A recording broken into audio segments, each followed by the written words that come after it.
Judah, ano ang girl's dream mo? Yan ang naging tanong namin kay Donnie Pangilinan. Sa niya siguro magkaroon ng masayang pamilya soon. Kasi yun na nga lang hinhiling ko sa ngayon, wala nang iba. Dagdag pa ng aktor, mahirap mag-isa.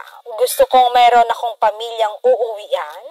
Gusto kong magkaroon ng pamilya katulad ng pamilya na mayroon kami ng mga kapatid ko.